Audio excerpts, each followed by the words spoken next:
Bradham. You are the president of Bradham Bros in Charlotte, North Carolina, an HVAC and electric shop. Welcome to the podcast.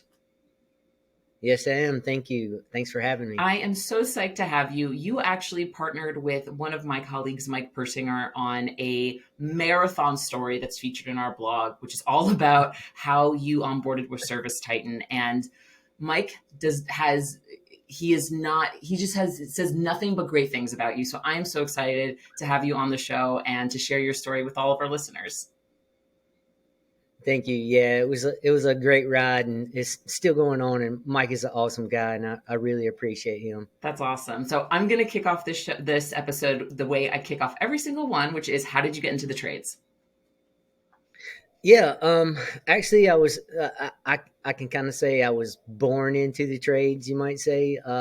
My dad and my uncle started the business a few years before after I was born. So it was just kind of like a lifestyle. I didn't realize it until I got quite a bit older, and started thinking about, yeah, what am I going to do with my life, and sort of reflected on following those guys around for a long time, and sort of at first decided, hey, maybe I want to be a mechanic, and eventually kind of figured out that hey, this is a pretty good deal, being in the trades, and watching my father and uncle sort of work hard and halfway enjoy themselves. So I followed them around for quite a while, and grew up in it, and just said, hey, yeah, this is for me. I sort of figured out when I was fairly young that I had a knack for using my hands, and kind of being, troubleshooting, and things like that. Later, I grew to understand that, talking was part of the job. So, that's kind of how I got into it, and sort of evolved into it, but did consciously make the decision to follow in my father's footsteps, which was pretty exciting because Dad was a great role model to me, and a lot of fun. So yeah, that's pretty much the story. That's awesome. You said that you were thinking about being a mechanic. You looked at this shop that you basically grew up in, and then you said, then I realized talking was part of the job. Was that something that was a little foreign to you? Yeah. Yeah. I'm not naturally a talker. I'm generally pretty shy. As I've grown older, I've kind of grown out of that. But yeah, as a young man, I didn't speak much. I kind of stood back. I guess it naturally came from following my father and uncle around. They took the lead at most of the time, but eventually it got to where it was my turn to do that, and that's when I kind of realized that communication is a big part of our trade, and I learned it.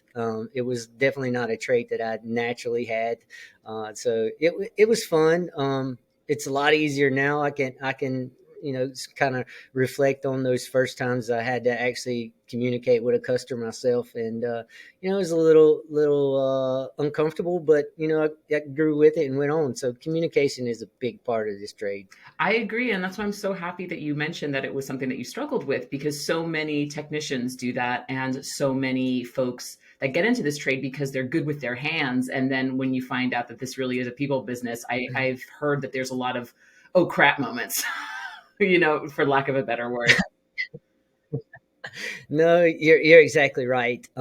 It is a big part, and I try to teach these younger as they're growing up through it, to just be natural, and just don't really overthink it. Just go in like you were talking to your friends, and of course, obviously, you gotta have the answers that you need to have, so you don't have those old crap moment. I don't know what I'm talking about. You can't fool people with that, but just go at it naturally. It is I would say it's probably at least 50 to 60% of a technician's job is communicating with that customer, because that's where they have to build that trust, and build that rapport with them, so that you can do a good job and have excellent customer experiences, which is big for us. That's great. Yeah, I know customer service is such a big part of your business and something you really rely on. You guys have, I think I have it written down here, something like almost 1,200 Google reviews. And this was, I pulled these numbers just a few days ago, so it might have crossed that already. But I'm curious, when you were trying to learn the talking side of the business, what really helped you? Was it following scripts? Was it just role playing? Was it just doing it over and over again? Yeah, it was mainly doing it over and over again. I was always really uncomfortable with role playing. I couldn't figure out how to be natural, but I will admit, even though it was really uncomfortable and unnatural to me, it sort of broke the ice. It got me past that part of somebody looking at me and me being embarrassed of what I say or something like that. So it sort of got me, that portion of it kind of got me past it. Scripting, naturally just sort of did that in my own head, just as sort of an introduction and things like that. But just kind of going repeating it, definitely. Working through some issues of being able to answer a question, sort of was, a stumble at first, but after a few of them, you sort of, find yourself at talking to just like a friend, and that really is kind of where it kicked in. Is where I learned how to talk to someone as they were my neighbor or just a good friend, and then it just came natural. You didn't have to worry about it after that. So yeah. That's great. But I have to give you kudos. Obviously, I am a natural talker. I was raised this way. But for me, the idea of like fixing a unit or doing some of the stuff you do in your day to day is just blows my mind. So, I feel like it's Oh, always important to, we kind of have these natural talents, but cultivating new ones and cultivating new skills are always in our wheelhouse. We just have to kind of throw ourselves into the deep end, for lack of a better metaphor. yeah, I totally agree with you. Things that come unnatural to us and that are sort of out of our comfort zone. I feel like that's when you get out of your comfort zone a little bit, that's where you really can grow and develop those skills that are important to you. It's just it's uncomfortable, but I've learned that that's where the positive comes out of it, being out of that comfort zone. That's great. Well, speaking of getting out of your comfort zone, thank you for giving me that wonderful transition. So, you took over management of the business from your father. So, you basically grew up in the business, and then there came a time where you took over for your father. And I'm curious, when you took over leadership, what things did you want to keep the same, and what did you want to change at Bradham Brothers? Yeah, when I sort of took over, it was kind of a surprise. So I didn't have, a whole lot of time to sort of think about it in the beginning. So it was, I knew as I was growing through the business that, my dad and uncle had a great thing going on. One of the biggest things that was important to them was, doing the right thing all the time, no matter whether it sacrificed customers, not customers, but the financial side of the business. You did whatever was right. So that was one of the big things that I really wanted to ensure that as we grew and changed through leadership, that we would keep those strong morals and foundations that do the right thing. Customer service is 100% of our goal is to give them the best experience that they can. So, I wanted to keep that part of it, and I wanted to keep it as a family. I wanted to, stay involved as much as I can and keep all of my leadership that I would bring on as family, and not be stuck in an office, not away from the people, away from the customers. So that those were some big things that I wanted to. But of course, uh, when they were involved in the business, they did a lot of stuff. They did pretty much five or six people's jobs, and I knew that wasn't going to work for me because there's only one of Pete. So Yeah. I had to sort of had to sort of pick some leadership. Unfortunately, really quick, but fortunately, it was some really good decisions on my part. I got lucky and kind of stumbled apart, through that part, but I definitely wanted to keep those morals and things like that, and keep the company growing, and keep a good brand and things. So not a whole lot of change, but it after it all had set in, it everything had changed, which was okay. Of course. And I want to commend you for being able to respect your father and your uncle for what they built, but also being able to identify, oh, I don't want to do that. Like, I don't want Yeah. to have 5 or 6 jobs. So, finding those opportunities where you could be more efficient and really focus your attention on what matters as an owner. Yeah, that's exactly what I wanted. I watched them do so many things and work such long hours, and the long hours doesn't go away. That's okay, but I really wanted to focus on trying to grow our business and keep that growth going. So that's what allowed me to find those people that take care of those things and know that I don't have to go behind them. I don't have to figure out if things worked well. They did that, and it allowed me to kind of push forward. That's awesome. So, you also mentioned that you took over leadership pretty suddenly. So, you really, again, having to throw yourself into the deep end. How did you keep yourself motivated and going during that really, I'm assuming, tumultuous time, transitioning from, I don't know what position you were at before you took on the leadership role, but transitioning from being a member of the crew to being the person who leads the crew? Yeah, yeah. When I sort of transitioned for in the beginning, my father became sick, so it Mhm. was like a light switch, and it kind of got through in my lap. I never expected it to be like that, but at the time, I was halfway selling. I was still going out selling jobs and things like that, and being really involved already in decision making, which was great, but it's a whole lot different when you're bouncing ideas off of people that can make the decision. It was a lot easier for me. I was kind of like a not necessarily a yes man, but yeah, I kind of ensured that that's probably a great way for us to kind of be directed. And it was a scary transition at first because it was so unexpected, but honestly, it was the best way for me, and I didn't see it coming, but it worked great. Thank you so much for sharing that. I'm so sorry that that happened to you because that must have been emotional in addition to just Yeah. jarring having to go into this new position.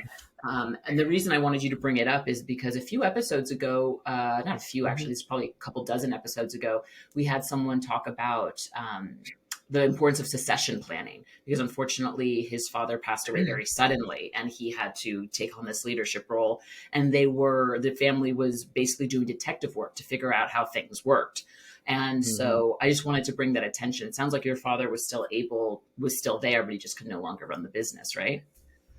Yeah, yeah.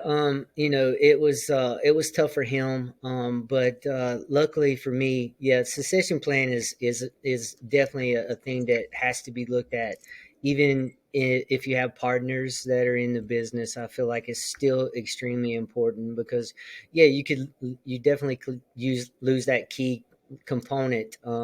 Even though you'll make it, yeah, everything will be fine, but having a plan is much easier. And yeah, it was a little scary, but it worked out well.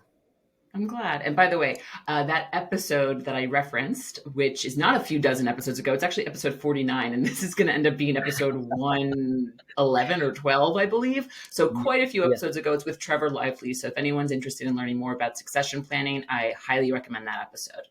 So, pivoting back to Pete, you taking over the business, championing, making some changes that you thought were best for you as an owner.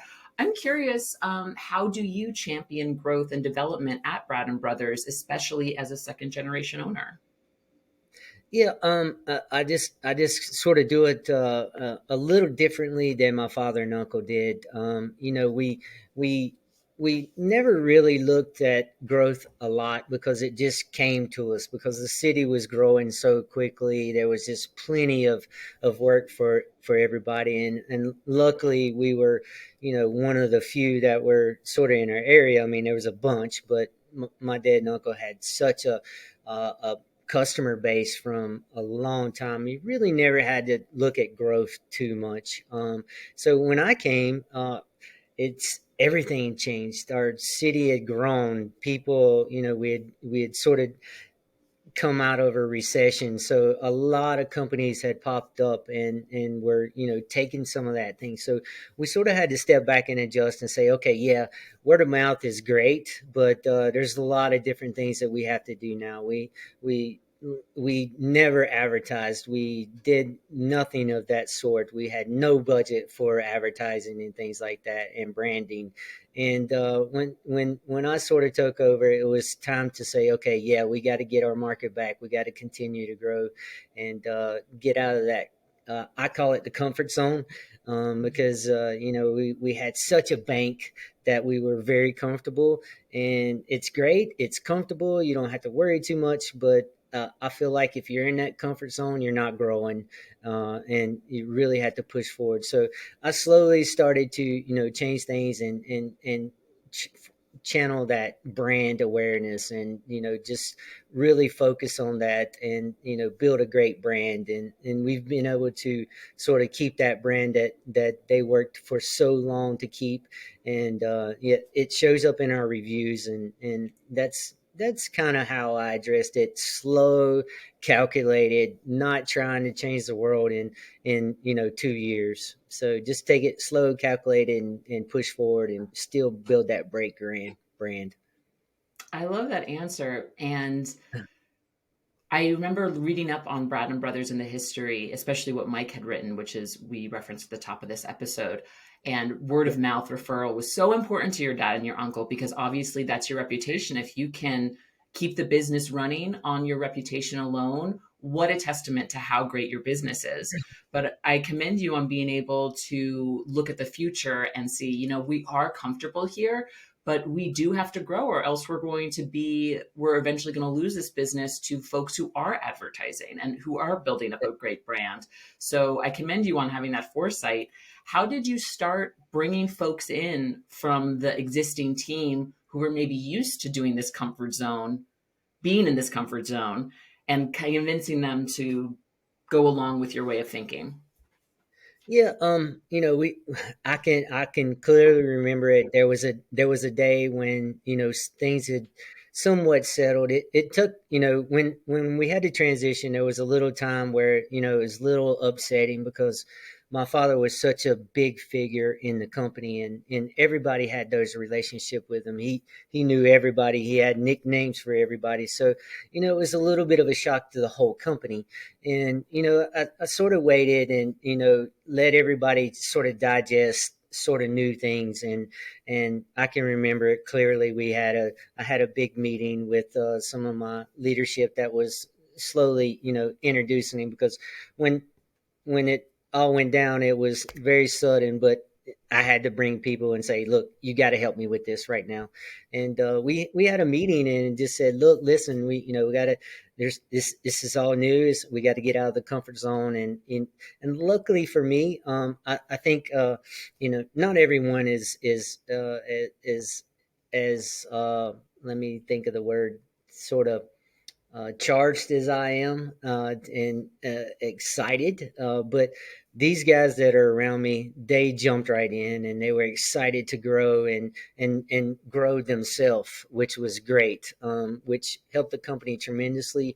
They were excited for new things. They were, they knew that they had a great foundation to build off of, and really dug in and work and said, we're gonna make this better for us and for our customers. And it was nice. I mean, it's great to have good team that's behind you and excited to break new ground. And it was a lot of fun. I love this business. That's great. You said something at the beginning of your answer that I've never heard before. And you said that because it was so sudden, I really had to take it slow because the change was so sudden and the people that worked for us had such a great relationship with my father. It's almost like everyone had to grieve the loss of him, even though he was still alive. The fact that he wasn't with the business created instability, a sudden loss that the whole company had to acknowledge before you were ready to implement changes. Sure. Yeah, exactly. They all had such a good relationship with my father and my uncle. My uncle hung around for a while trying, he was at the time where he was ready to retire before my dad got sick. And he hung around, but, it was kind of like a slamming of the door, you might say. They had such a great relationship, and yeah, they had to essentially somewhat mourn that loss, and because it's uncomfortable. It's, when someone has been there that you've been relying on and sort of bouncing your decisions off of, and they're gone. Yeah, you have, they're missing, and you're missing something, so you kind of have to sort of take it all in. Let's get past it, let's work through it, and go to the next step, and they all did that, so it was great. That's great. That's great. But I have to just give credit. Like, I love that you were really knowledgeable of that and that they were going through that. And I think that's a big lesson for folks listening to take in, especially folks who maybe are coming in as new owners. Maybe they're acquiring through PE, what that transition looks like. Because one thing I notice in the trades is that they really are these really cohesive network of friends and family that really develop this strong bond and relationship. And whenever you inject change, you really have to mourn the loss of what used to be in order to make space for what's gonna happen. So I'm just so happy that you were really mindful of that. Oh, thank you. Yeah, I, I did it. I didn't even know it was happening. So, I don't know the answer to that. It just happened. I was I was able to sort of bring it all together, but it just naturally happened. So yeah, I'll You take a know, little bit of credit for it, but not totally. I think we'll say it's a testament to your character. And sometimes we don't realize we're making decisions when we make them, or we don't Yeah, realize we're making choices when we make them. And when you reflect back on them, you're like, oh, I'm so glad I did it that way. sure. Something to think about. So I know you Uh, leaned on a bunch of mentors as you were going through this growth stage, as you took leadership on. What are some of the biggest lessons you learned from those mentors that you would like to impart on our listener? the mentors I had were all kinds. My dad and uncle were big mentors to me, but I knew that they needed to do different things. So I leaned on a lot of mentors just in my community, in other trades that we had been involved with, plumbers and things like that. So one of the biggest things that those mentors were, ensured me that I was capable, that, hey, you can do this. This is not some supernatural sort of ability that everyone has, that we all have this inside of us to do these things. And if we just focus on them and work, and, not try to sort of change the world in 3 weeks, and just really focus in and work hard. Most of my mentors were, sort of that, just reassuring that, look, this, you can do this. You've done this. You've been involved in this industry for so long. You'll become very eased with it once you get past it. Because yeah, I was nervous. I mean, I'd been in the business for a very long time, but it never really rested on my shoulders like it does after that. So Sure. it was good to have those guys that um, reassured me that, one, that you can handle it. It's not impossible. And then, as sort of we went through it, they, anytime I would call them, they would answer the phone immediately, and 99% of the time I had the answer already. They just reassured me that, yeah, that's, you're thinking right, which was great. Mentors are there for you. They definitely will take you out of your comfort zone, if they're right for you, which is something I'm very uncomfortable with, but I've learned to accept it. Comfort zone, get out of it. If you're there, you're not growing. There Comfort zone, get out of it. That's the rough title of today's episode. you go. There I you go. I love that your mentors were just like, don't worry, Pete, you can do this. So many people have done this before. You too can do this. And it was really just instilling that confidence that you needed to go to the next level.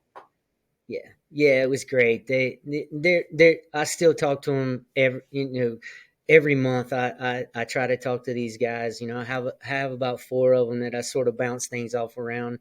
And also, you know, even people inside of our trade, you know, they're always willing to help. If you just reach out and just keep an open dialogue and keep those egos away from you know, from your personality, that, you know, hey, they're a competitor, but honestly, there's plenty of work out there for all of us, and we can all work together. And the main thing is just keep those open to, you know, different opinions, is what I, you know, that's the way I feel like it should be. I agree. So you mentioned that one of the big changes you made was you didn't wear those 5 or 6 hats that your uncle and your dad did. You delegated a little bit more so you could maintain focus. What were some of the really big, if you can think of any, like changes you made to the operation, to maybe the types of services you offered, or even like, you know, you can talk a little bit about how you changed the way you guys advertise. Like, I'd love to know what was one specific thing that you really did differently that yielded really big results. Yeah, probably one of our sort of biggest changes was in our maintenances. We really started trying to focus on, you know, getting that repeat service. So when we're, you know, sort of have some downtime, to really push forward with those and try to keep our memberships coming in, because you know, they're a big part of our business, in the slow time. So that was one of the biggest ones. A lot of things sort of evolved. When I took over the business, we only did heating and air conditioning. We didn't do anything outside of that. So, you know, I wanted to grow with that, and I still want to continue to bring on other trades. We brought on electrical, you know, about 5 years ago, which is a big part of our business now. Just a lot of things come out of that, you know, work for both of those trades. Our customers really like it. On our advertising, you know, we had nothing before. I mean, it was 100% word of mouth. So it was really uncomfortable. One of the first things that we did was we put this big billboard up, and of course, we, you know, we feel like we all need to put our faces on billboards in the advertising world. And you know, that was one of the big things. You put your picture up on a billboard, which is really uncomfortable, because, you know, I don't it just seems unnatural to ride down the road and see yourself up on a billboard. So, you Sure. know, that was kind of our soft step into that. And eventually we had to sort of market ourselves a lot more on a lot of social media and things like that. And, you know, those are probably the biggest sort of aha changes that we sort of went through, is doing those different things, which was great for our business, no matter what. I love that. I think that's great. And I could totally relate to having your face somewhere where it wouldn't normally be. When I put my face on the Toolbox for the Trades website, I was like, ooh, I don't like this. So I 100% relate. We talked a lot. We've covered so much great ground, Pete. I would love to know, where will Bradham Brothers be in the next 5 or 10 years? Yeah, Bradham Brothers will continue to grow. We'll take our same slow, methodical approach to growth, is, you know, and make it as comfortable as you know, as we can. You know, right now we're I expect to grow. Um, I, I don't really know how to gauge our growth. We can put numbers to it and things like that, but, you know, in the next 5 years, I can see ourselves, you know, growing 20-30% as far as gross revenue and things like that. At least I shoot for 10% every year. Of course, we all understand that right now we're getting ready to go through a little bit of maybe some type of economic issues. So we'll see how Yes, those yes. weather. Uh, uh, Generally, luckily for our trades, those economic troubles can be a little uncomfortable, but not nearly as uncomfortable as others. We can still have some good growth in those times. So I look to grow the company. 20 to 30% in the next 5 years, and I look to I don't I always want to sort of step back and say keep our brand and keep our customer service up. So that's how I gauge our growth is comfortable, very slow and methodical, and keep that brand right. So I'm there. I personally feel if you're not growing, you're dying. So we have to continue to grow. Yeah, Tommy Mello has said that same thing too. Probably on his first episode with us, and then also on several webinars he's done with me. If you're not growing, you're dying, Yeah. which I think is true. Um, all right, this has been a great conversation, Pete. I have one final question for you. Has Yeah. nothing to do with the trades. If you Okay. had to choose a song to be the soundtrack of your life, what would it be? That can be somewhat of I feel like I'm in a circus most of the time, but just I don't know if you watch much or see much of what it's called a mashup, where they take two songs and sort of make one song Sure. into it. I would probably say I have more like a song for my life would be sort of a mashup. That I would probably lead off with "Welcome to the Jungle" by Guns N' Roses, because it's definitely a jungle. You never know what's going on, and then I would probably say mash that up with probably I think the song is "Toes in the Sand" by Zach Oh, Brown Group. It's yeah. yeah, yeah, Uh, yeah. I think it's just called "Toes" by Zach Brown Band. That's a Toes. great song. Yeah, Yeah. yeah, it would be mashed up between the craziness of the jungle and then the sort of serenity of laying back and sort of saying, "Man, I've got a great life," and that would probably sum it up between those two mashed up together. That's incredible. And if we have any talented DJs in the Toolbox for the Trades listenership who want to create that for us, please do. Pete Yeah. Bradham, thank you so much for joining me for Toolbox for the Trades. Oh, thank you very much. It's such a pleasure, and I really appreciate it.